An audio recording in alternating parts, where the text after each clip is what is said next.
Hello and good morning. Welcome back to No Cap Space. Wipe the crust out your eyes, get your stretch in, do whatever you got to do because we have our first big trade deal of this trade deadline period. Look, we talked about closing margins, and the Minnesota Lynx might have just done exactly that. Dijonai Carrington is headed to Minnesota for Diamond Miller, Carly Samuelson, and Minnesota's 2027 second round pick. Let's get into it. I got thoughts for both sides of this trade, and it's a bit interesting because this is a trade that on our Ball Up Top weekly podcast, nocapspaceWB.com, we talked about some of these potential trade deals that might work out, right? And I brought up DJ Carrington as a name. I brought up Diamond Miller as a name. But frankly, the thought never crossed my mind, and I don't really know why it didn't. But it didn't cross my mind of Dijonai Carrington for Diamond Miller, essentially is what this deal is. And I might be in the minority on this, but I kind of love it. I do. I kind of love it. And look, I am a Diamond Miller believer still. But goodness gracious, let's start off with Minnesota, right? And let me preface all of this Minnesota talk is obviously under the assumption that Nafisa Collier is going to be okay, who obviously suffered what looked to be an ankle injury in that third quarter of that absolutely massive, insane win for Minnesota over Las Vegas yesterday. I'm gonna operate under the assumption that Nafisa Collier is back because no matter what move that they could possibly make, this season hinges upon Nafisa Collier being the best player in the world. That is what this season has depended on for Minnesota. They are a very good team, but they would be just a good, okay team without Nafisa Collier being the best player in the world, which is what she is right now in this moment. That's what she's playing like. So operating under the assumption that Nafisa Collier is going to be healthy, is going to be good to go for the playoffs. This is exactly the type of margin thinner that I was talking about when it comes to these contending teams, right? And right now, the only true contenders to me are Minnesota and New York. Even though New York is having their own struggles, but that is relatively heavily injury related. And obviously, Emma Eastman is on the way, likely playing today. I don't know if that's been officially announced yet, but like that is certainly the vibe just from public knowledge. But Dijonai Carrington to this team is very interesting because frankly, it's not exactly when you think of what Minnesota needs, right? Over the past couple years and really last year, once this team kind of started formulating and winning, right? The need seemed to be finding a center, finding some size, right? And obviously, Dijonai Carrington is not that. But Dijonai Carrington, even though she has had her struggles this season, to me, is a winning basketball player. I want Dijonai Carrington, generally speaking, on my team. I do. She plays hard. She plays defense. And I think the idea in going to Dallas was expanding that. And obviously that did not work out. Whether it was ended up on the bench, coming off the bench, having games where the minutes are extremely limited, right? It did not work out. Not in Dallas.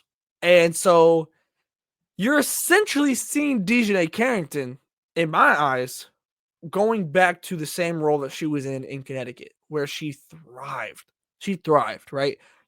She is not going to be a top at best on any given night. If she's on fire, she's going to be the third scoring option. More than likely, you're looking at Dijonai Carrington back to like the fourth or fifth, right? In that range, right? Because obviously you have Fee, Kayla McBride's been incredible, and then Minnesota kind of has a revolving door at that third or fourth option, just depending on the night, honestly, about who is kind of on in that way.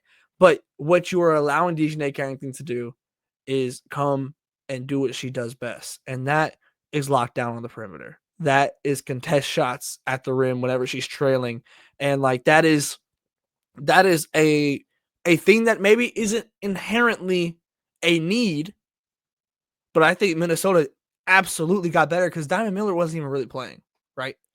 You give up players that weren't really participating in the games to go and get Dijonai Carrington, who, yes, the production has been down this year, and this year has not been what was anticipated or wanted, I think, from either party, right?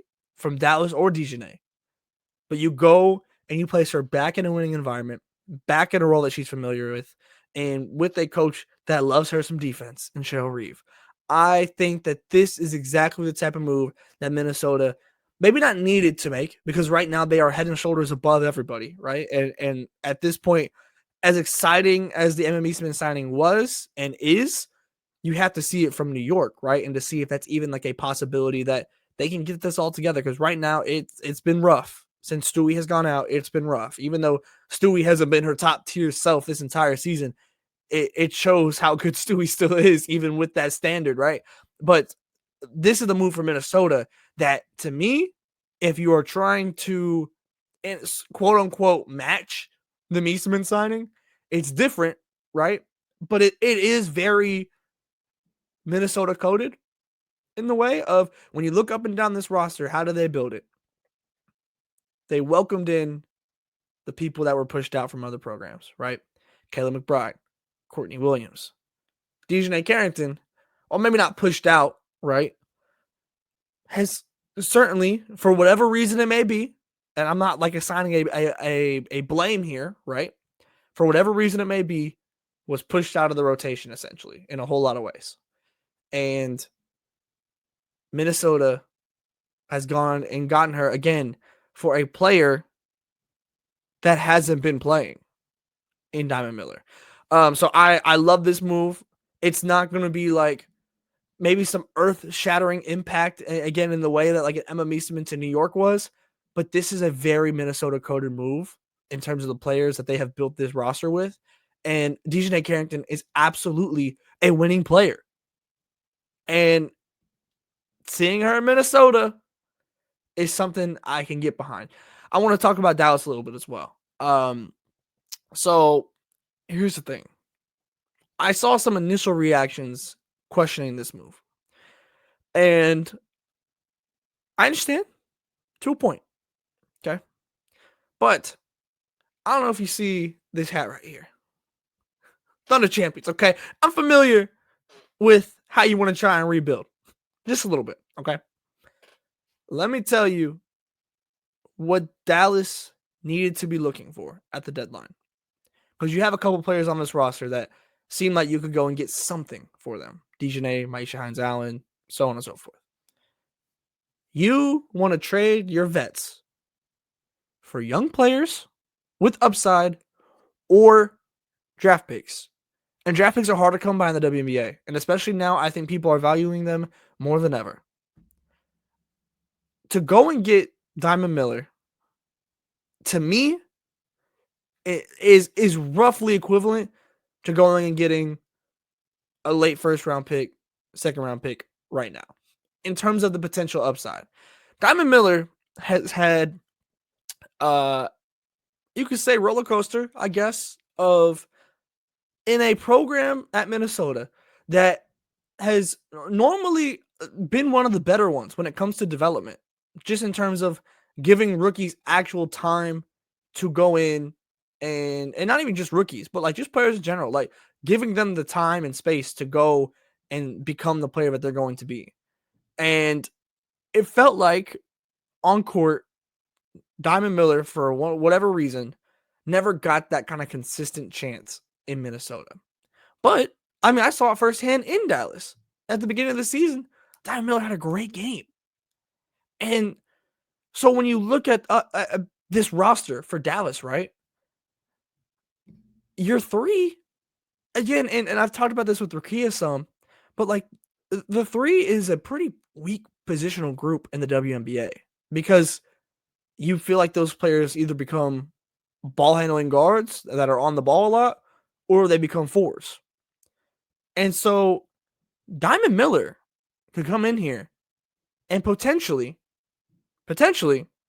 fill that gap, fill that three spot for the Dallas Wings. So, but also, like, again, this is a young player that, if you think can be good, to me, is the equivalent of drafting a player in that first to second round range, right? And like a low first rounder is the equivalent to Diamond Miller to me right now. So in my eyes, you go and get a second round pick in 27, which is a deep class, right? You go and get Diamond Miller, which is, in my eyes, as someone who still believes that there is potential, right? And it may happen. It might fulfill itself. It might not. We'll have to see, right? But like, to me, a player that's absolutely worth taking a swing on, that's a great deal. But I do think, and Maya Taylor of Dallas News pointed this out. And I want to bring this up as well. Let me grab this real quick. This is an interesting part. Pretty much the entire free agency wave for Dallas is not on the court, right? Dijonai Carrington obviously gone. Melissa Smith traded to Las Vegas in that deal that gets them the first round pick. You do that 100% of the time. Ty Harris, torn ACL, I believe is what it was, a knee injury that is kept her out and off the court. So obviously that's just kind of that's in the hands of the basketball gods.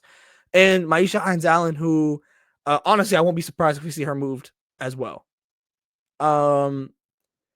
This quote from Curt Miller: "One of the needs for this team was to fill this locker room up with winners, and we did that." Frankly, when I think about this team in comparison to some of the other rebuilds that we're seeing right now, Paige is obviously very, very good at basketball. Duh. Arike has had some great moments since the All-Star break, but like, it's still like you know what type of player Arike is, for better and for worse, right? And there's been a whole lot of better over the years. In terms of reestablishing, and not even reestablishing in Dallas, because like there really hasn't been much winning in Dallas at all over the course of their time in Arlington. But the idea was this year, you clean house, you bring Curt Miller, and you bring Chris Koklanis, and you bring a whole new staff, and you have your number one pick. This was supposed to be the year that solidified the culture, the winning culture. Based on where your winners have been and are now that you brought in, I just don't know if that has been established. And honestly, more than anything, that's my worry for Dallas going forward. Did you do enough to establish what you want this program to be going forward? Have you done enough to establish that? And that, I don't know. I don't know. And that's something that worries me. Because generally speaking, like in this offseason, this was an offseason for, I didn't have like crazy championship expectations for it or anything, but like I thought they would be a little bit better. Not much better, but a little bit better. And it didn't go to plan for anybody. But to take a player like Dijonai Carrington, who wasn't playing much at all, who the stats were down, I'm not sure how much better of a deal you could have gotten, because you were only going to probably be able to trade her to like the top. You're realistically looking at probably Minnesota and Seattle as her top two suitors, I would imagine. And I think you went, and given the circumstances, obviously Dijonai Carrington is the better player between her and Diamond Miller. But I think in terms of taking a swing and making this franchise better, you might have done that by trading for Diamond Miller. But we'll see. Diamond Miller, and I say this glass half full with Diamond Miller, because it hasn't happened in the WNBA. But you take a swing, you figure out what you got, and you go from there. And that is something, as a rebuilding team, I'll appreciate every time.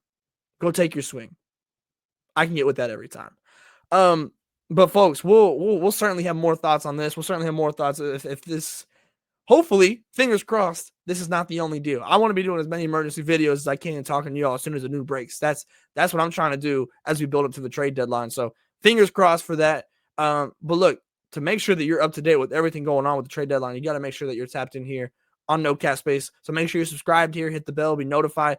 I realized it's over 50% of our viewers that watch aren't subscribed. So if you're not subscribed, subscribe. If you think you're subscribed, make sure you're subscribed. Hit the bell, like, subscribe, share, all of that. Of course, NoCapSpaceWB.com for all of our print and podcast content. We've been churning stuff out over there. So make sure you go check us out on nocapspacewbb.com. And of course, our friends at Home Field use code NOCAP15 and get 15% off your first purchase. And you have the No Cap Space collection down below in the description as well. You can find every link to our socials, website, all of that stuff down below in the description. Make sure you stay tapped in, and I'll see you next time.